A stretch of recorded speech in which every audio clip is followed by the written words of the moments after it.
And then I'll just start.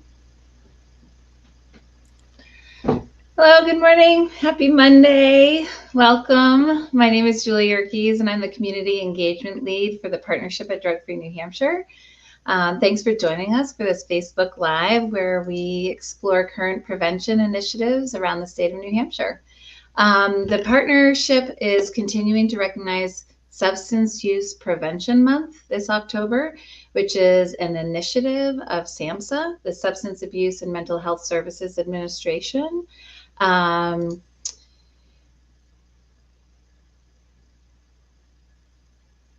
Okay, sorry, I just looked at a note. I'm not good at multitasking, reading a note and talking. But the Substance Use Prevention Month, telling the prevention story. And that's what we're doing here at the partnership. That's what we do all year long, is really tell the story about prevention happening in New Hampshire. And last week we spoke with Jenny O'Higgins from DHHS, who discussed initiatives at the state level that are important to prevention efforts. Today, I'm happy to have Katie Midolo with us. Katie lives in Concord, New Hampshire, and she is a parent of 2 elementary school students and is doing some very grassroots and local efforts that I had heard about. I learned that Katie was involved in this movement in her community called OK to Delay. And it really piqued my interest because here at the partnership, we've been focusing on youth mental health and substance use. And last year, we hosted Cindy Pierce, who talked about the influence of social media on youth relationships and adolescent development. In addition, we showed the Screenagers film Under the Influence, which really talked again about how social media use impacts youth perceptions of substance use and healthy relationships. They have 2 other films that look at what screens do and the impact. And then, of course, we've been watching these lawsuits against social media companies because of the impact that it's had on our youth and their mental health. So, we talk about this.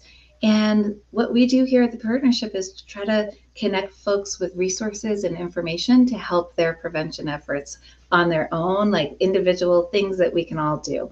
And so I am so happy to have Katie joining us today. And welcome. Thanks, Julie. So, Katie, what is OK to Delay? Okay, so OK to Delay is a grassroots organization that was started by parents a couple of years ago. And it really focuses on educating and empowering parents and guardians on delaying smartphones and social media apps until at least 8th grade. This organization came to light most recently because in Jonathan Haidt's recent book, The Anxious Generation, OK to Delay was actually listed as an aligned organization on that website. And so that's the kind of broad view of the organization. And then there are chapters associated with this organization. So right now there are 18 chapters that have been started. So the kind of headquarters, as you will, is in Connecticut. The 2 women there, Ariel and Jessica, are the executive directors. And then from there are chapters. And so essentially how this became local to Concord, New Hampshire, was Jonathan Haidt put out an article last spring called End the Phone-Based Childhood Now. And this article, there's basically an overview of the soon to come out Anxious Generation book. And while these articles about the negative impacts of social media on our kids are a dime a dozen, really, there's so much out there, it's almost overwhelming. For whatever reason, this article struck a chord. It was sent out to a group of parents that I know, kind of spammed everybody. And from there, what turned into, or what kind of was intended as like, hey, maybe like a group of us can kind of agree on some guidelines around this stuff in our own homes, really turned into this amazing conversation back and forth of parents sharing their experiences and their viewpoints of how phones have impacted their life already, maybe if they had older kids in school, and kind of how parents with younger kids are anticipating having to deal with it. And from there, we met as a group in person. We talked through it, and we decided, instead of starting from scratch and trying to create our own organization, we did some research on other organizations that really kind of checked the boxes of stuff that we were focused on. And we created the Concord, New Hampshire chapter for OK to Delay. It's myself and then Kristen Curran, who is a local middle school math teacher. And the two of us are the co-leaders. And then we have a number of parents who are using it as a resource. What I like about OK to Delay is we're not fundraising. We're not having to really organize events. It's really a resource of like-minded parents to know that you're not alone when your kids start begging for cell phones or saying everybody has a cell phone. And if your kid already has a phone, we provide resources on how to manage that.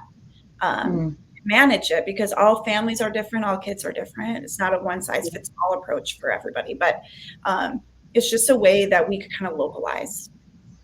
Awesome. That's great. And so folks are made so what will how are you getting the word out? What's next? What's the plan now that you've found a chapter and it's there are some people behind it, you connected with what does it mean to have a chapter? It has all these resources. How do you get connected with people who might need those resources? Sure. So the great thing about how OK to Delay right now is structured, it's you can have a chapter no matter the size of your community. So we have a Concord, New Hampshire specific chapter. There are chapters in Michigan and Florida and Colorado, but we have a Concord specific. So it's we are really dealing with Concord parents, Concord schools, Concord kids, and that really keeps it feel local. It doesn't feel not even as broad as New Hampshire's OK to Delay. It's really localized. So we're dealing with our elementary schools, the principals that we know, the parents that you see at school pickup or at events on the weekends. Those are the people that you're dealing with. So essentially at first it really was word of mouth, sending emails out, trying to get people to kind of subscribe to this or at least inform them about it. And then we had a meeting with the Concord school superintendent, Kathleen Murphy, and she was incredibly receptive to it and agreed to partner with us. And by partnering with OK to Delay, having the Concord Public Schools partner with us, that allowed them to then send a survey out to the entire district throughout the Parent Square app, so that we could collect data on where parents' heads are at in Concord specifically. So that was huge because that was that's our demographic, and we don't have a way to really tap into that resource without just hounding people to spread the word, spread the word. And we're not, this is all volunteer work. So it's not we have a budget to advertise. And then from there, Shaker, another elementary school and middle combo, I think goes through 8th grade. A private school they're sending the survey out today. They're actually hosting a book talk on the anxious generation in the coming weeks. So they were let's get the survey out. So there's another population of parents who have kids in Concord schools, but then maybe other middle schools in the area. So there's a couple other schools we're trying to reach out to, and that really, it takes the effort of all of us. While Kristen and I are the chapter leaders, we said from the start, we're not here to advocate on behalf of every single kiddo. It takes all of us as a guardian or a parent to really to step up. And so that's what we've seen happen. And then we'll have an event on November 14th, which is our kickoff event. And Kristen and I will be presenting a lovely slideshow. And I believe Superintendent Murphy will be there along with the middle school, the public middle school principal, because they have a phone policy that was recently enacted. I want to say the year before last. He'll hopefully speak to that a little bit. But it's really word of mouth and just letting parents know they're not alone. That's the bottom line. We'll host 2 events a year, one fall, one spring. The spring one will focus more on stop. If you're a 5th grade parent, please don't maybe buy your kid an iPhone before 6th grade. If we can get, I think it's 25 to 30% of people in the community to shift, it makes us think, and that's how you can start to make change. And so we're just Right. hoping, you know. Right. It's like it's getting because what you were saying at the beginning, right? It started with a small group saying, "Hey, let's us make the pact." But you do know as soon as you get to middle school, you're meeting other kids and they need to stay in touch and they want to know each other, and we don't know them anymore. Right. Like that's the crazy thing about what happens when you end up going to middle school is, you don't see the parents that pick up or drop off as much. And so then they're meeting all these new kids that they haven't met before, and wanting to make plans with them and be able to contact them. They start independently wanting to make, connections. And so how do I think that's why it's such a popular thing in middle school, right? Is to have kids because they sort of quote unquote need them, right? They Right. need to be able to contact folks. And so is there a way to meet both of those needs of being independent and being safe and making social connections without having all the other things that go along with that? And meet, somewhere along in the middle somewhere, right? Yeah, And it's how to navigate that. Yeah.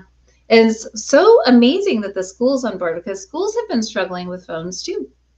Yep, and we've heard from other organizations or from other chapters for OK to Delay. It's like really hit or miss on whether or not the schools get on board with it. And like we expressed to Kathleen Murphy, the superintendent, that we want Concord to be on, like we want to see an article in the Atlantic, like Concord schools, like fans, we want to be on the right side of this. Yeah. I mean, it's just kind of, you want to know that the schools that your kids are at are advocating like for what's right. And the research is hard to deny. And so it's like, once you know better, you do better. And so we're hoping to kind of lead with that. But again, we're not here to really it's not even really advocating to the schools. Like we want the schools to partnership up with us for information and to really help spread the word. But it's really like starting in your home and like within your local, friendship circles and in your kids in the groups that they're with, because it's still going to feel very personal, and it still has to be within your small group. But our chapter, the Concord chapter, is still there for a resource for parents. Yeah. So if other people are hearing this and saying, I want to learn more, this is great. A small group of my friends have been talking about this too, right? And they live somewhere else. What can they do? I think we're going to share the Concord Facebook page for OK to Delay. So Julianne, happy birthday, Julianne. It's Julianne's birthday. And she's out back making sure this runs smoothly. But if she could share the Concord one Facebook page, and then there's the headquarters, that chapter, right? Yeah. So how did that process, like, what did you do? It was a low lift. So once we narrowed it down as a group of the direction we wanted to go, we picked OK to Delay. We reached out to Jessica and Ariel at OK to Delay. We just said, listen, we're in Concord. We're really interested in becoming a chapter. Like, what does that entail? And they got back to us pretty quickly. And we had a Zoom call with them, and it was amazing. I mean, they both have a background in this. Ariel used to work for Meta. And she says that like part of her bonus structure was based on, the clicks from like that tween age. It's crazy. So I mean, it was very low lift in that sense. I would just say it can't just be like one or two people like taking it on. It needs to be collaborative with other parents. But other than that, you're required to do 2 events a year.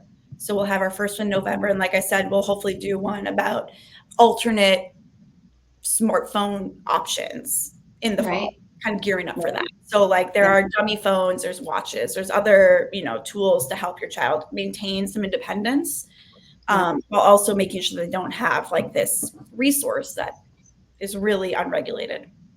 Right. Yeah. And, I think that's the unregulated, the hard piece there is there's so much. We've seen a lot of benefits from having online communities and social media and so forth. And so there are some benefits, right? We've seen in certain affinity group, that if you're, you know, have a lack of support or connection in your community, that's, having that opportunity online to build those communities can be a positive thing for young people. But this idea of limitless, right, access that is not regulated out there by the companies, but also needs to be sort of monitored and regulated at home too, in a positive way. And I think that there are a lot of resources out there to help families through that transition and teaching that. And it starts now. Like that's it's like front loading all that education and that, you know, uh, mindfulness, I guess, early on is so important. Well, thank you. So anything else you'd like to add? I'm really excited that you're doing this. I would just say too, like another part of OK to Delay, and from Jonathan Haidt's book, where you want kids to be outside. And like, while we kind of went on the back end, like we have news access, 24 hours a day. It can feel very like scary. The world can be made to feel very scary. And so hence a lot of kids are like indoors on screens, but then their world on screens is much more dangerous than it is having them walk to the park. So it's also like working within your community to allow like a safe space for your kids to, make mistakes while the stakes are low, like walking to the park. If like depends on the neighborhood that you're in, sometimes it can be challenging. You have to get creative, but like ding dong ditch, like allowing kids to make mistakes, low risk environment while it's still okay before it gets,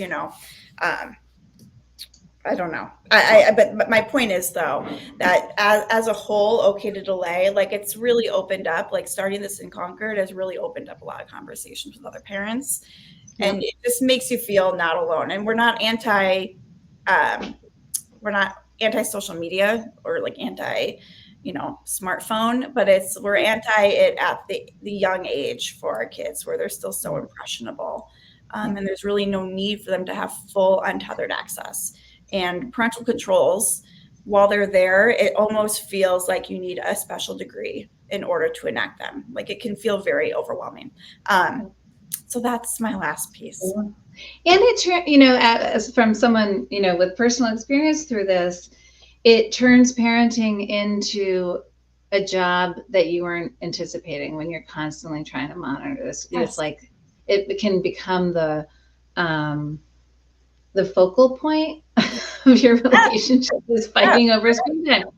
Kind of like this time of year when you're, like fighting over candy and how much they can have, like I hate Halloween. Sorry. Yeah. For that reason, like I love Halloween, but that like the battle that can happen as a result. And so it's kind of this very similar, in my opinion, is like, here's this thing that you don't want to stop doing, that, feels good in the moment, but actually is not very healthy for you, because you're not eating all the healthy foods, you're not doing the extra, so anyhow, I am going off script here per usual, but thank you so much. We do have some resources on the partnership website that would also be great for folks to check out. You can go onto our page. We have let's see. We have for our prevention partners, we have a social media toolkit. Speaking of social, the irony, but we have a partner toolkit on social media and bullying, because October is also Bullying Prevention Month. We also have a web page on social media mental health and some local resources, some like foundational information around that, and then some local resources to support that. I did mention Screenagers, and we're going to put a link into that movie series that I remember years ago watching their first one, which really looked at the addiction to the screens. Their second film looked at the impact on mental health, and their third film, Under the Influence, looks at the influence of social media on substance use. So you can take a look at those things. We are going to share the Anxious Generation book link as well, because Katie mentioned that. And then I mentioned having Cindy Pierce come and speak, and you can watch some of her on her website.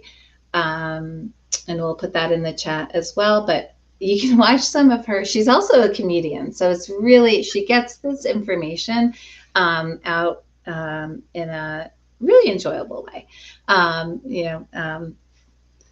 Be warned, she does talk about sensitive, topics and around human, sexuality and so forth. But she talks about, some really relevant topics to raising adolescents in this age. So check all those things out. Let us know if you have any questions for us. Reach out to the partnership if you need any additional resources or know of any that we should be sharing out with folks.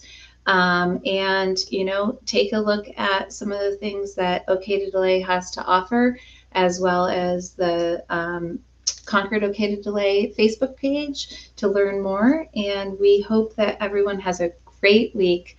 Enjoy this beautiful fall. Enjoy your Halloween. Sorry what I said. And we will see you next time. Thank you.